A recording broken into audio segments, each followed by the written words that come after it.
Welcome back everyone to Marathon Tempus Irae, the Lost Levels. I'm Admin 1 of NEFX. We're on the level Silent as the Grave. Stripped back down to little, just fists and a little bit of shields. Keeping an eye out for an ambush that might be coming our way. Wouldn't surprise me because this scenario is fairly brutal, more so than the original.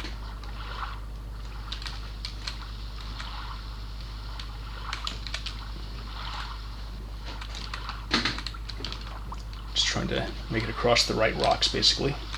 I like the sort of a zigzag pattern they have us do. It's about as close as you can get to a feeling like a real, like a cliff area that you're trying to navigate. Although I like this. I like the sorts of I don't want to use an overused word like this, but atmospheric levels, which they're more like expository and like calming intermissions, especially for a scenario that's so brutal.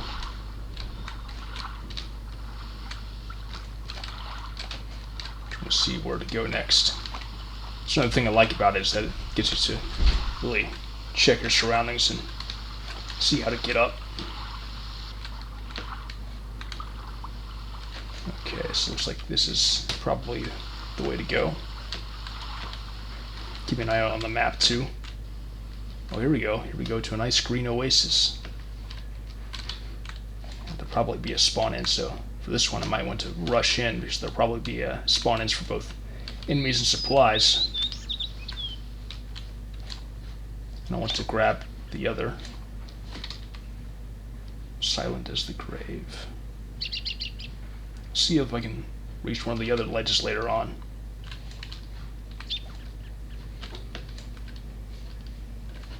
Nothing?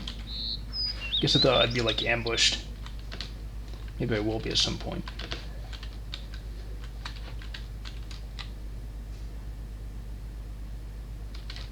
Down or across?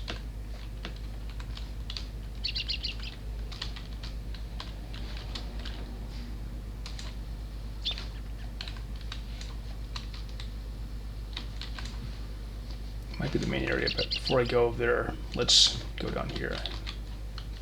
Oh, okay. There's a way through. Maybe it's called Silent as the Grave because there's no combat in it.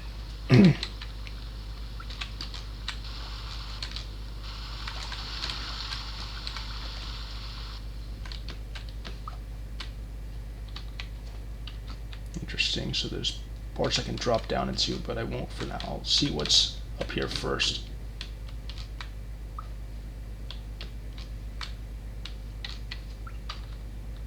Okay. I wonder if there's something down there. I don't know if I can get back out of here if I drop down. Oh, I see there's an entrance there. Yeah, okay, so that's a part of a lower level. So,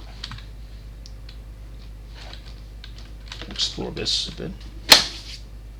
Sorry, it was like a little fruit fly. Not having as many problems with those as I was before, but still occasionally deal with them in this apartment. Okay, yeah, nothing really, no down here. Just meant to add to the setting.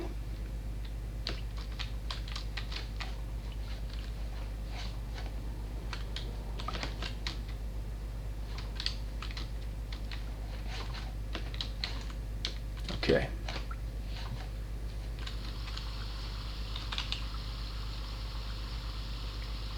Doesn't look like there was much of anything to that. So yeah, let's go on upward to the main area, I guess. Or maybe, yeah, let's see where this goes. Wait, how do I get up there? Can I only access this from the other side? Maybe. I don't think I could reach far enough from up here. It's so funny how you can't jump, so you have to do these weird things.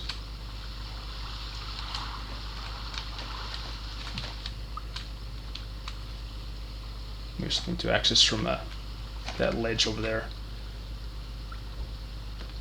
So it looks like I have to basically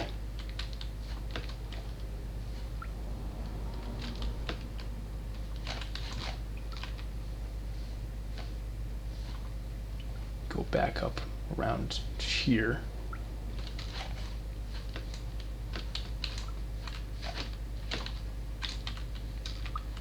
Okay.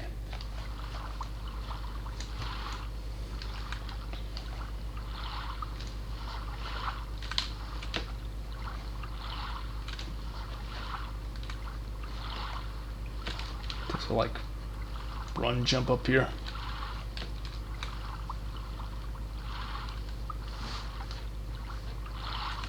Okay, so yes, the zigzag thing again.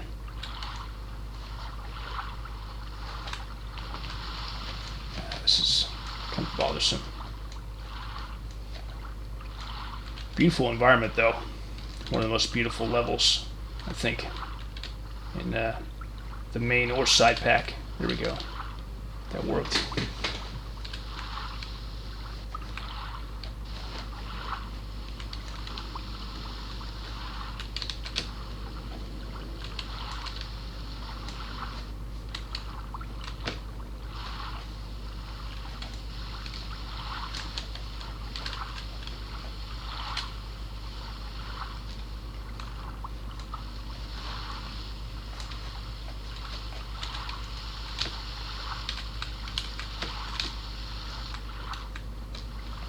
Okay, back through here.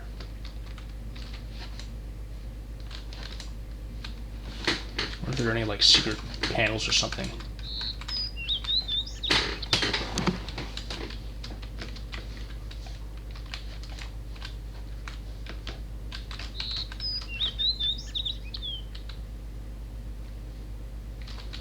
Wait a minute. Well, I'll explore that later. I think I'll have plenty of time and means to explore in this level.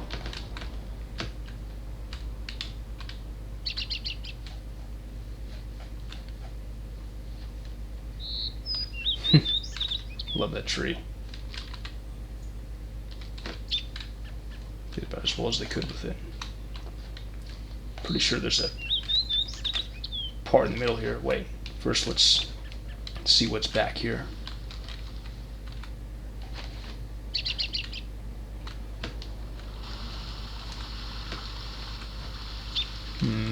Maybe I'll wait to explore that part.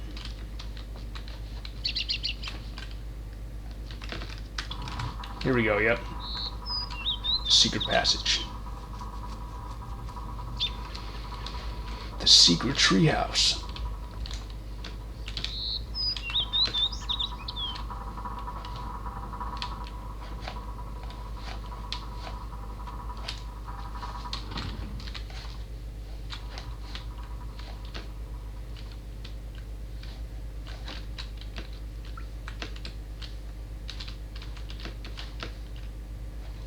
Flow of the water, the lanterns. This is wonderful. This looks like one of those teleportation rooms in the hub world in Quake. Oh wait, no, I don't want to go ahead just yet. I want to explore the rest of that. I want to explore as much of that as I can.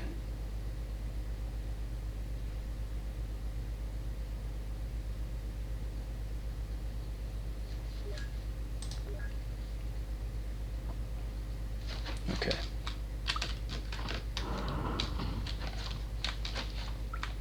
Where does all this lead?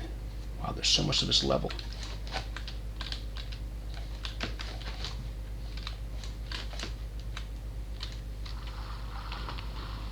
Wow. Turn up the brightness so I can see better. Maybe that's a bit of a cheat, but whatever.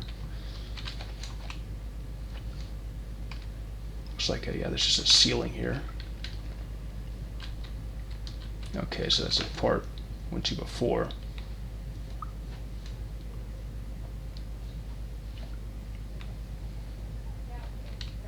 I wonder if that part is actually an official secret, or excuse me, the official exit to the next level, or if it's like a place to a secret. Okay, I do see a spot that's accessible from up there, so let's try and go back to it.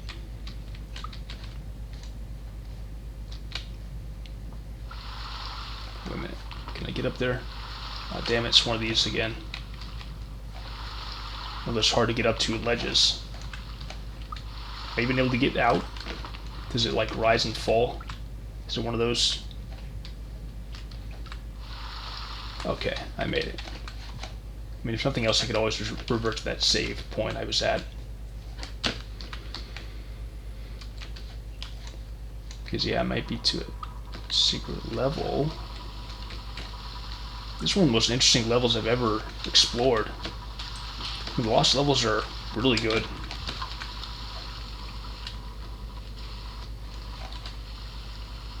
I don't know what that opened up.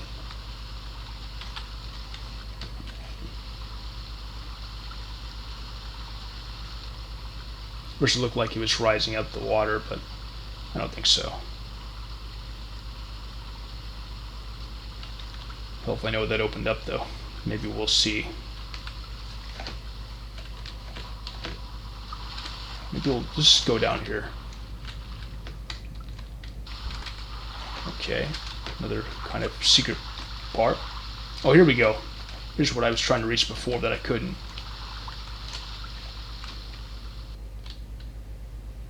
But I still don't know what that opened up, so it's another one of those mysteries.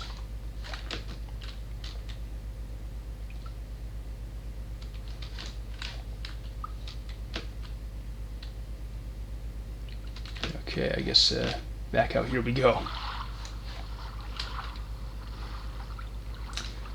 I'm going to take this time to finally talk again about what I talked about in that one video where unfortunately the mic was off, and let's check, make sure it's on. Yeah, it's on this time. Because I feel like this will be about as good an opportunity as I'll get to really take the time to talk about the significance of this scenario to me. And maybe it won't really mean much. It'll just be for my own edification. Maybe someone else will gain something from it. Because I reckon in a way, you know, if you've gotten this far in the playthrough, watch.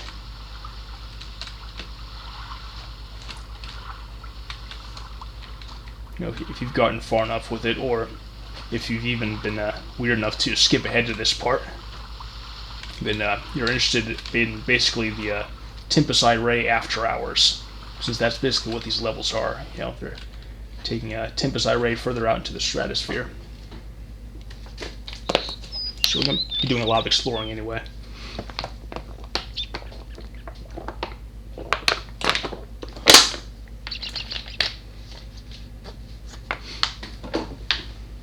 You know, even if I make it to the end of a level, like the possible official end, I think I'll still explore around this area just to give you more ways to really drink in the scenery as I'm talking. So as I mentioned at the beginning of this playthrough of the original campaign, Tempus Irae, I first played through this thing around 10 years ago, 10 summers ago, the summer of 2012, around the time of which I turned 20, and of course, as many of you know, recently I turned 30. And the significance of the scenario to that doesn't necessarily relate to that specifically. But, I mean, to begin with, as you may have inferred, and maybe as you've experienced yourself with, if not this game, then other games, just checking for any secrets in these trees here, basically.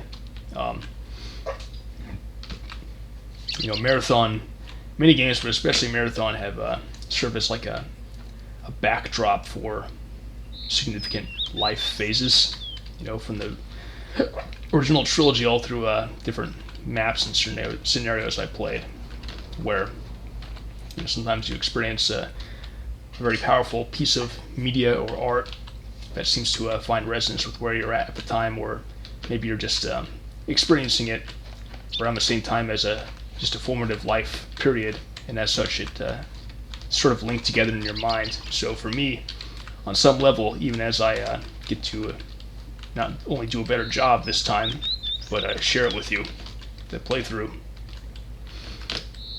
On some level, to me, Tempus Irae will always be summer of 2012. And so, when it came time that I basically was on about the 10th anniversary of my playthrough of it, it just felt right to play this and document it.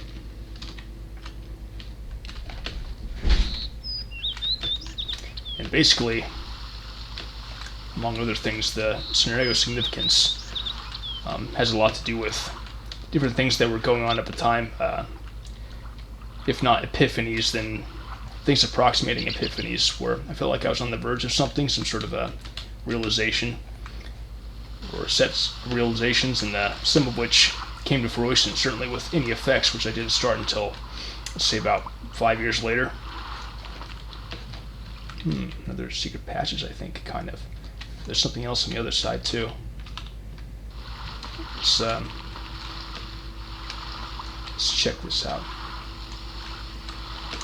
Can I not get out of here? Okay. I can maybe kind of get out of here right here.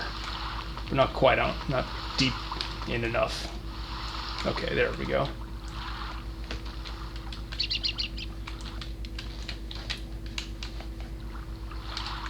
But anyway, Tempus Irae happened to, the playthrough of it happened to coincide with and also sort of further inspire budding investigations I've been making into various things of, shall we say, worldly or beyond significance, namely the esoteric, the scientific, the philosophical, the political, the historical, and the ways that these may all be connected. And granted, I'm still, to this day, dogged to a degree by finding the right process, the right practice or sets of practices for me to approach these things, to articulate them, to discover and retain them, etc.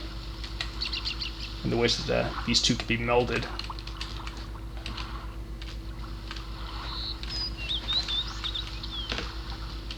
But that was just a time that seemed to be ripe for that moment.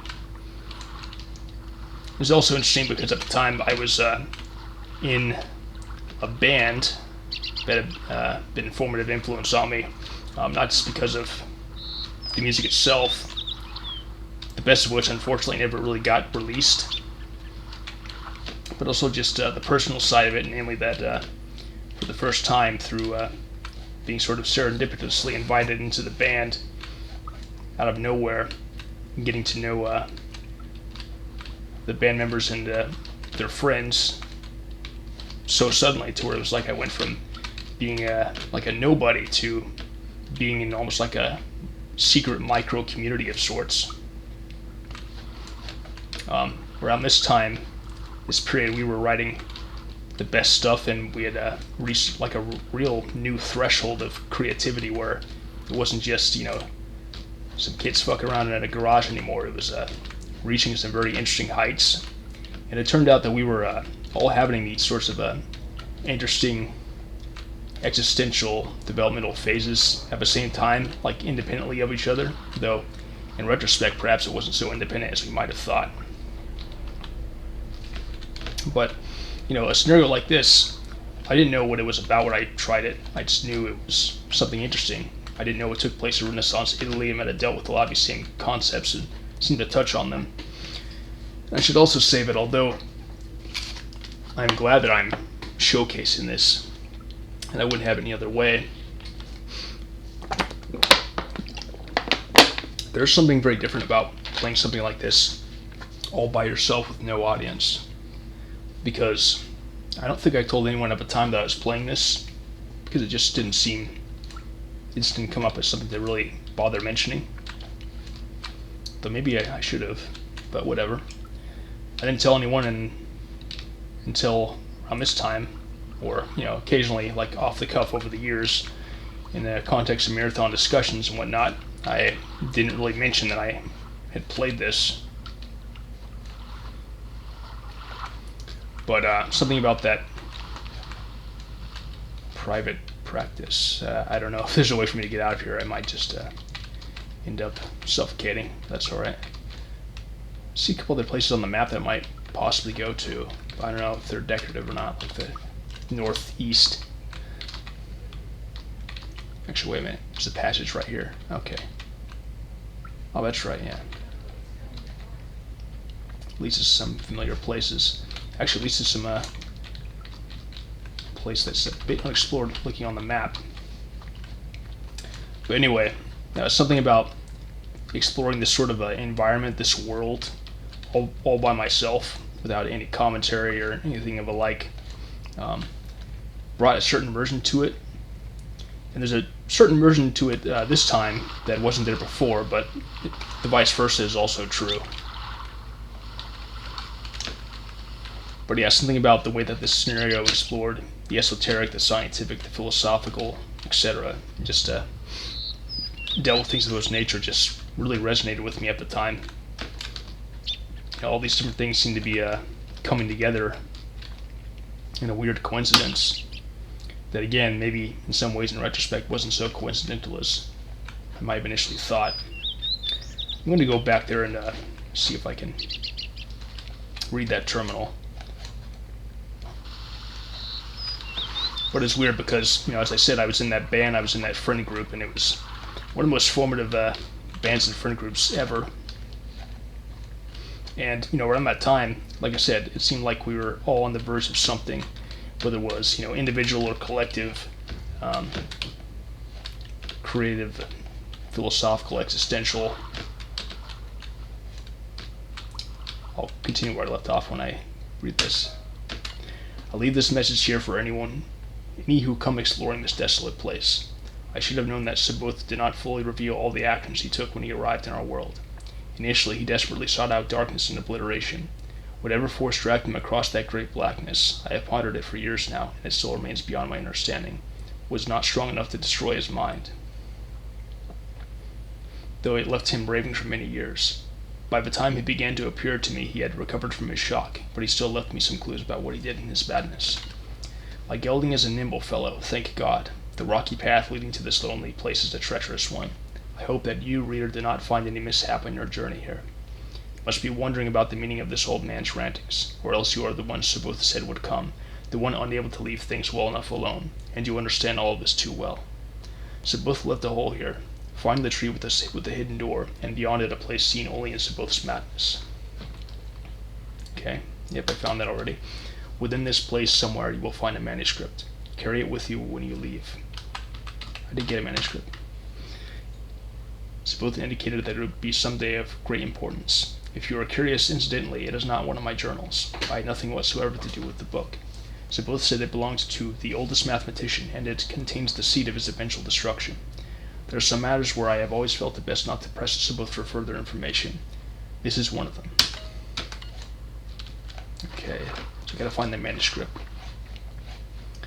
But anyway, so as I was saying, me and my friend/bandmates seem to be around the same time on the verge of certain things that seemed like they would involve us as a collective once they came to fruition, whatever those were.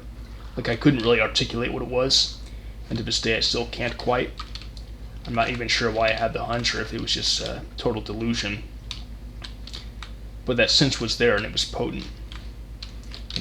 We happen to be reading things of similar resonance at the same time, like the guitarist, who is a very interesting, unique, intelligent, kind of eccentric person, was getting heavily into like the Book of Solomon and also electricity at the same time. Like, she was a very good musician, like the only one who had like a formal training in theory among us. But she said that if she hadn't found that, she might have gone on to do electricity, something like Nikola Tesla or whatever. But yeah, she was we were getting into these things at the same time, and it seemed like he was building towards something. So I thought it was like the beginning of something, but for no particular reason, without any one event, he kind of unceremoniously dissolved by the beginning of the following year, It's one of those things where it's like when you're caught in the eye of the storm, whatever that may be, you don't take much stock in it other than, well, that's great or that sucks or whatever it is. But I mean, it's like it's only when certain occasions come up where you have a time to look back and take stock of things that have happened that you're like, what the fuck was that? Like, I'm only in contact with one of them still anymore.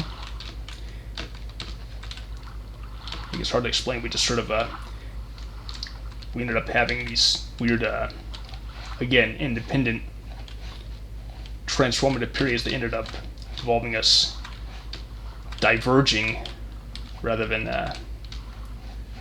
doing it all together at once. And so basically that period and this game are very linked to me. It's almost like as though one slipped into an alternate timeline, which again may be just one's own subjective interpretation of something like that, but that's how it generally feels. Where the hell is that manuscript?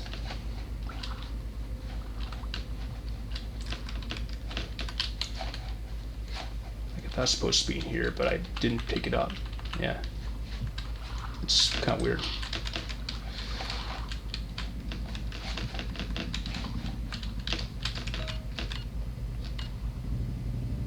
Yeah, somewhere you'll find the manuscript. I wonder, is that like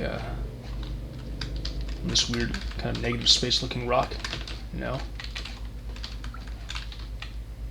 Where is it? That's pretty weird. But then again, I know where the secret exit is, funnily enough. I know how to get out there. But then again, I guess if it's indicated that you're supposed to go down the tree anyway, then that is the official exit. It's not a secret one.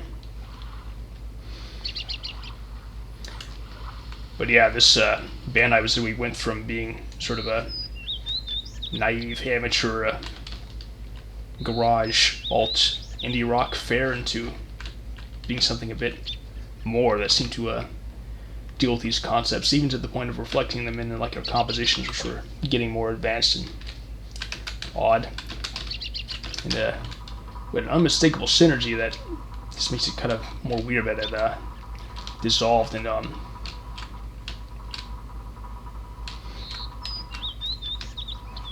remember certain things like we only played a few shows, but of them the best one was the second one. And it was funny because it took place at this coffee house in Nampa, no less, called the Flying Inn. And at first when I heard it was going to be a coffee house, I thought, oh, it's going to be maybe something not befitting of us. It's just going to be, how you'd imagine a normal coffee shop to be. It's just going to be like boring. It'll be a little small, quaint place, but it turned out the place actually had a big separate room that was sort of like a concert hall. The funny thing about it though was that it still had furniture and lamps and everything like you'd expect to have in a lounge. Oops, I didn't mean to do that.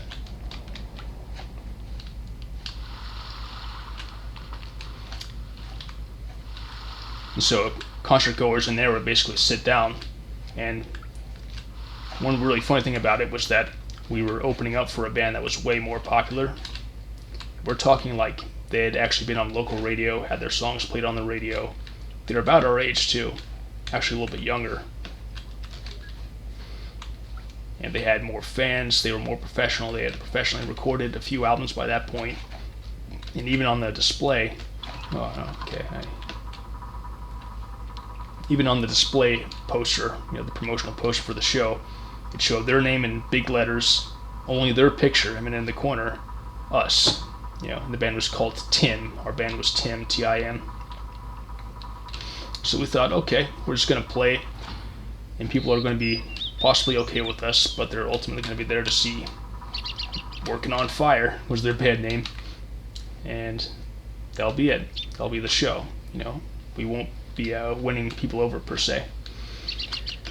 So we open up for them, we do our thing, it goes really well, and we have this song called Steamroller that basically is, at least for our music, a steamroller of a track, upbeat, kind of energetic, minor key, and people are getting really into it. And here's the thing, we inadvertently invented couch moshing. Like, it's crazy because, with shows like that, normally you just get the standard, rock concert goers, people about our age who are there for that sort of thing and do the regular moving about stuff you see at a rock show or whatever. But again, this was a place that was like a cross between a concert hall and a regular relaxed coffee lounge. So you had not only those standard concert goers, but you also had families, like older people with their kids. And all these people were, by and large, sitting in these couches in front of the stage with these lamps and desks and tables and everything all nice and cozy. But they were getting really into it, and they were just like kind of rocking back and forth to the point where they were like shaking the couches, like almost lifting it off the ground. But it's like they were relaxed and energized at the same time. They couldn't do totally one or the other. They did both. They relaxed and they freaked out all at once. And seeing that in mass, seeing like waves of people just sort of like picking up their couches with their own asses was just amazing. And then I remember at the highlight of it, we got everyone to clap along with the beat, and this kid up front was just kind of shyly looking down, just kind of clapping at the wrist like it was great. So yeah, we didn't get as far as I would have liked, but we did inadvertently invent couch moshing. And I think, I talked about how our best material was from then, but unfortunately it's lost to time for the most part. And I think that's one of the ways that I learned, partly the hard way, to document everything. And I'm better at that these days. Like, that's part of how I write music, for example. Like, I record stuff, I save it, and I make stuff out of it. I wasn't as on point about doing that back in the day as I am today. And so, in some ways, things that I do today with NEFX or just in general, whether creatively or just in life, general life practices, stem a lot from that period. In particular, the frontman, the one person of that band who I'm still in contact with, he was a very big influence. So if you like NEFX in any way, you can also thank him, because he's a big reason for why it operates the way it does. In particular, he was a very prolific, creative, and prolifically creative. Like, he could write a very unique song just like that, and he would do it over and over and over. He wouldn't just write songs either. Like, he would create these entire fictional universes and just have all these ideas and plans for stuff. He knew a lot of people. He could strike up friends or get dates like really fast. And that was like, when we met a few years prior to that, that was about the last period at which even the small age gaps, like a year to year and a half, still seemed to count. So I looked up to Benjamin in a way. Ben is his name, but I called him Benjamin.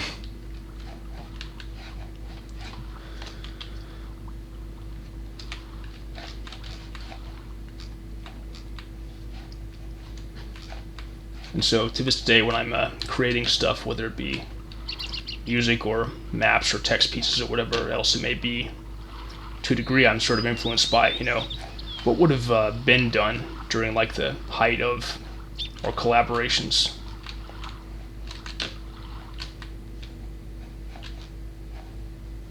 Because there was a certain like loose, almost irreverence to it, but still that at the end of the day did reflect a genuine joy for the craft and for possibility. It was a very natural sort of open-mindedness. By which I mean not just in the sense that we often mean like of having a kind, considered approach to things, but just genuinely being open to possibilities that many of us become more close to inadvertently as time goes on.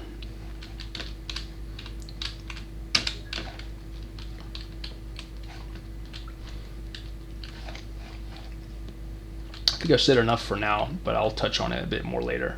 I know there's at least one kind of secret level including in the original campaign that I haven't gotten to, that I might use to maybe talk a bit more about this, assuming I don't do that in the meantime. There'll be plenty to explore, but actually let's look. Are there any secrets here if I jump on these bins? I don't think so.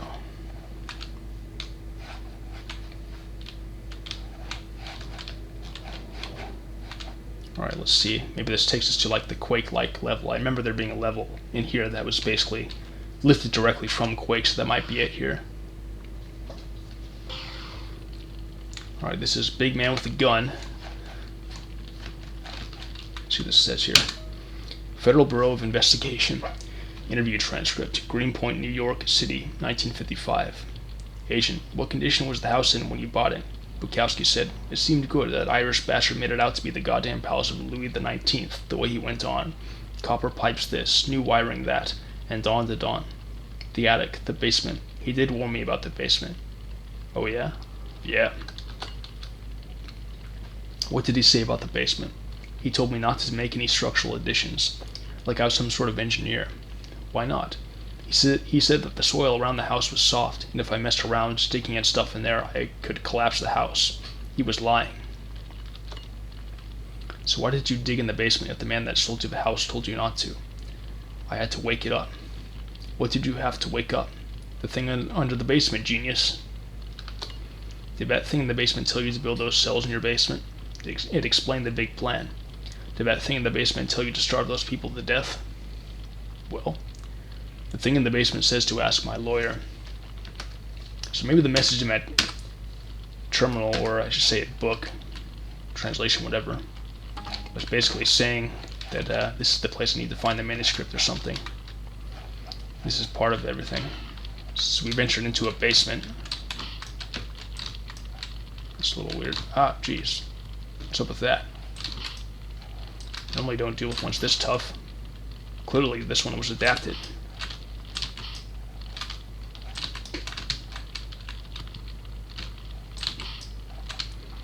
See if I hit that. See if I can stop dealing with this thing as much.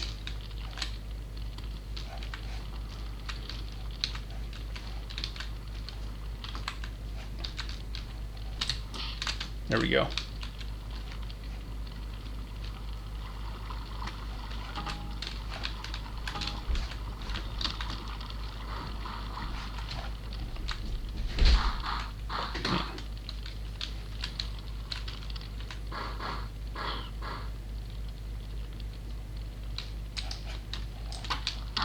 Damn it, I got stuck on the thing.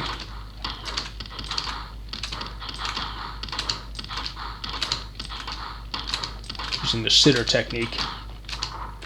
I'll probably want to use that pretty often. Damn it. Didn't want to pick that up so soon. Yeah, I think this is a Quake level.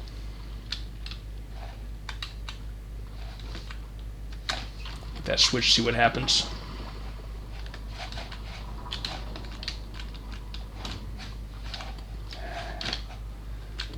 Okay, I may not be able to very well get past these. I may have to just kill them.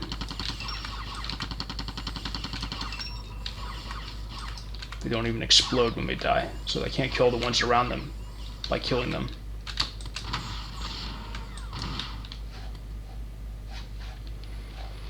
Still, I'll try to avoid using as much as possible.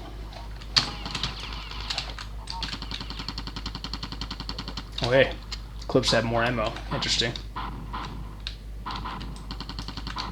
Alright, there we go.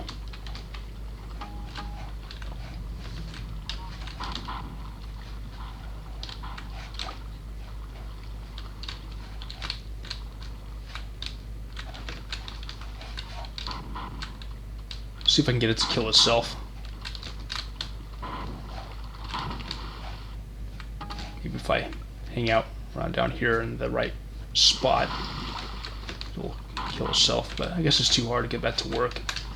But at any rate, I have to activate it remotely, so I won't bother right now. I'll find some other place. Unless I just have to open it. It only opens temporarily. Looks like that's the issue. Okay, it opens up the stairs.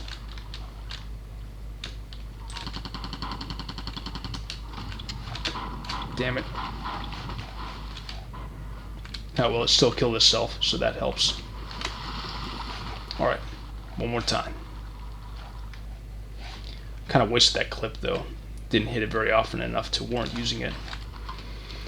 I probably would have been better off trying to use the grenades anyway.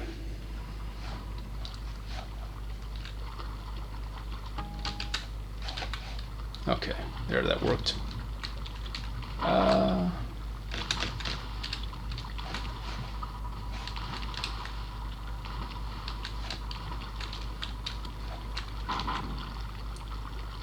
See if I can just lively. God damn it. So much shit going on all the time.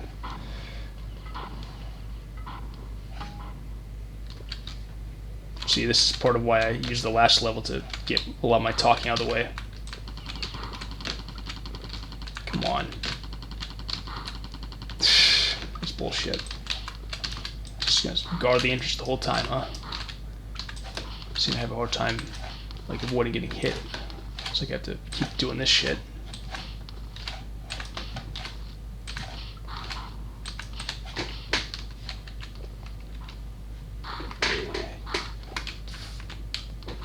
I can't get out of it. Why am I rising up so slow? This is a weird physics. Wait. Okay, so I can kind of hit it from a distance like this. We'll see how long it takes.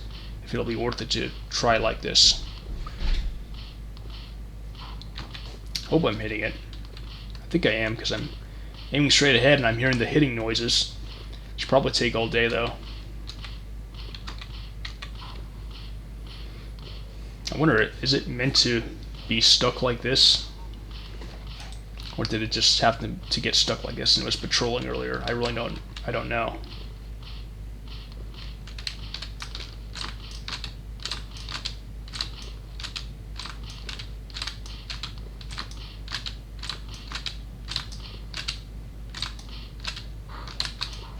How the hell did it reach through like that?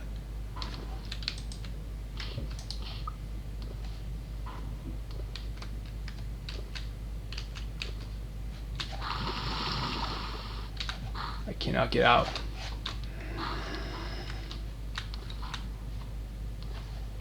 Yeah, there's no way. Like it, I swim too slow. This is very weird.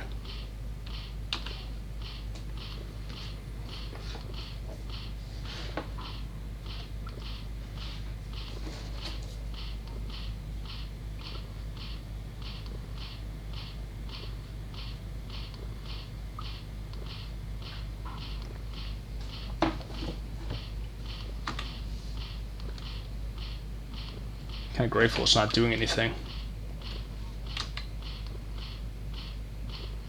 Yeah, I might just end up suffocating before I can get through. I don't remember these weird alternate physics.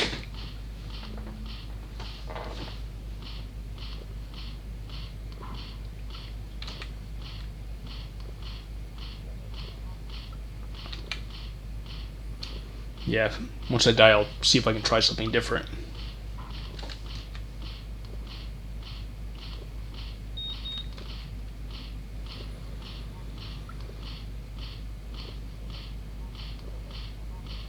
Maybe it's immune to fists or something. Maybe I have to use the SMG ammo on it, or I just can't kill it.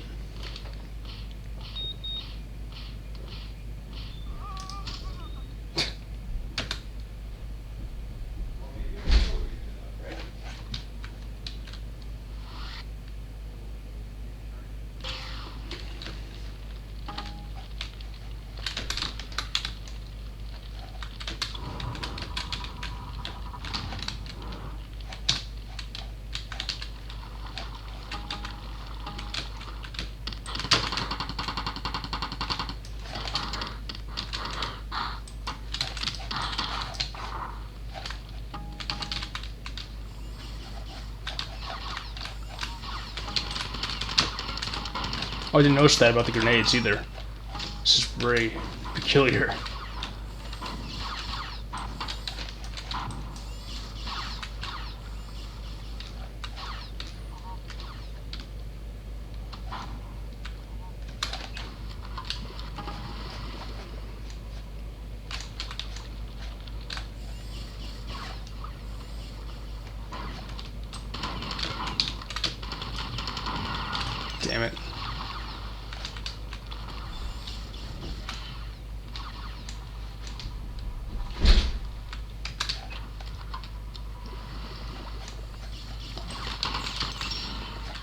funny how, obviously it says the drones are still as weak as ever. Oh, what the fuck? Why did it not activate all the way?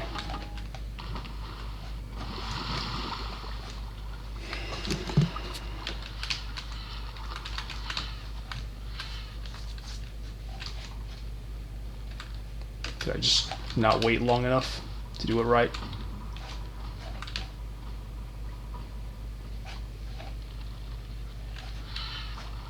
Okay. How the fuck?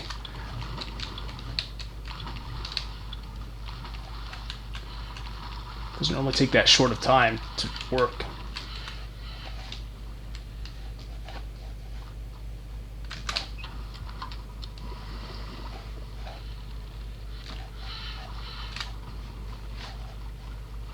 Okay.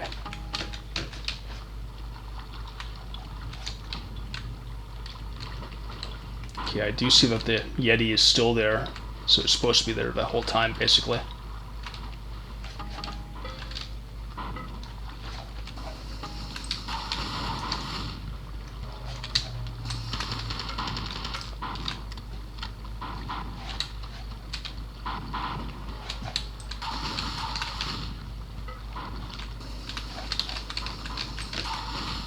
Okay, took care of that. Okay, should kill itself. We'll see if I can use these underwater. No? Oh, it does work that way.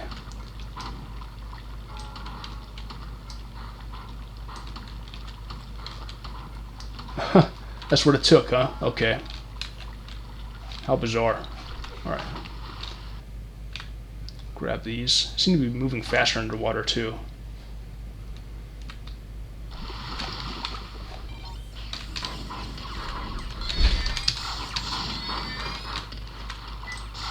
Jeez.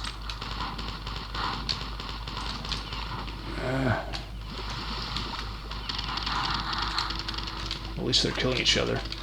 Looks like I have to kill these things with the grenades, possibly.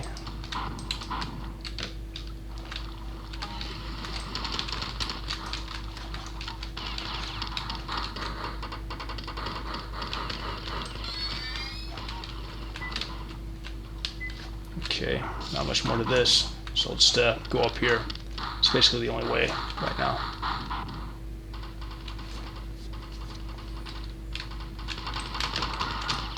Perfect. Alright. So I could drop down there, but first I'm going to... Well, I'm going to kill this first just to be safe.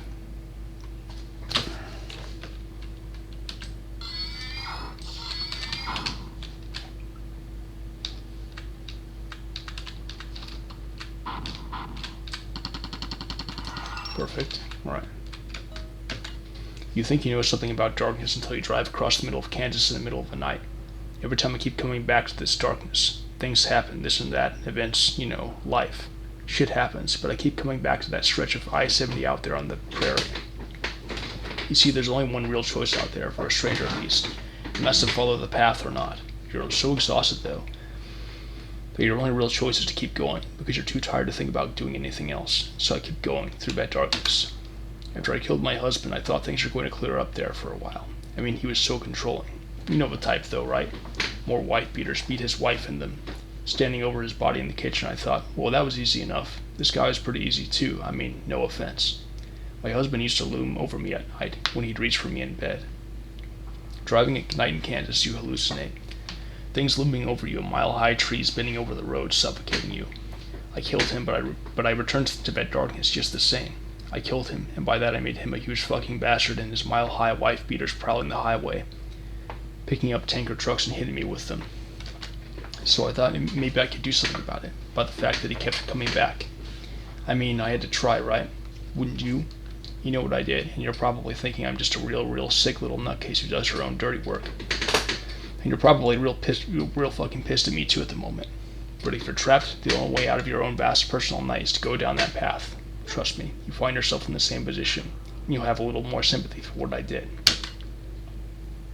Yeah, I can understand killing a spouse beater. The really awful thing is this. Well, you may think killing the priest was probably the most awful thing I did, and maybe it was.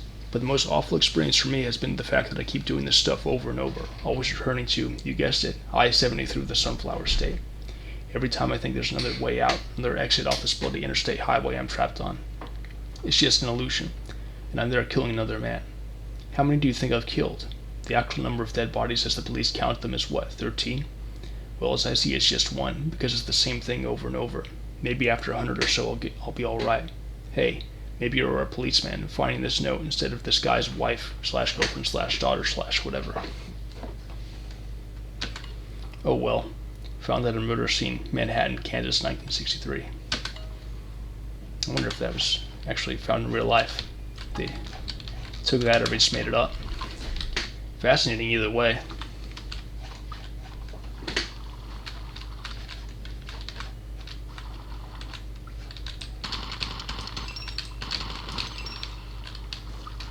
Oops. Okay, so we can go down here. We're up there. Okay. Starting to merge with the alien once more, in the mechanical. Oh shit.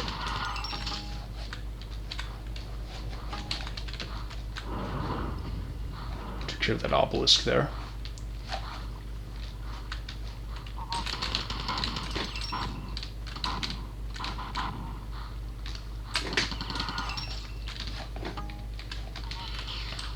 Ah, damn it.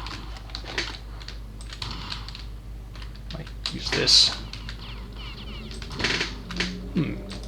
Weird shotgun. I guess it's supposed to... Oh, I realized these are supposed to mimic the Quake guns to some degree. That's why.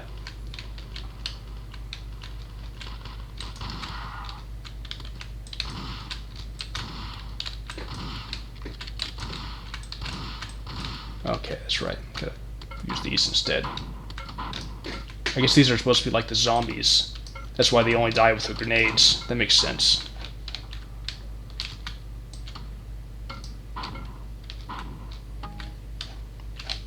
Finally a save point. Okay. I'm going to go ahead and split this video up right here. I'll be right back.